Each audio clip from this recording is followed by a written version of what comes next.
कमाई बना त खइब का घेवड़वा ए बालम कमाई बना त खइब का घेवड़वा ए बालम।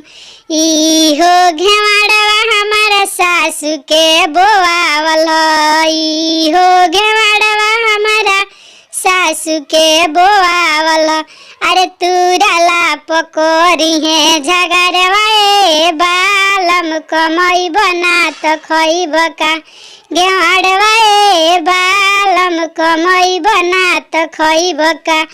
इहो घेवड़वा हमारा ससुर के बोआवल तुरला पकोरी है झगड़वा ए बालम कमाई बना त खइब का घेवड़वा ए बालम कमाई बना त खइब का।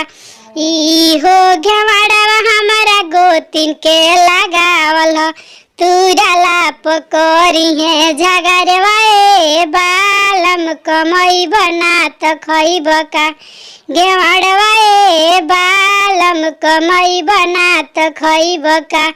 इहो घेवड़वा हमारा देवर के लगावल तुरला पकोरी है झगड़वा ए बालम कमाई बना त खइब का घेवड़वा ए बालम कमाई बना त खइब का।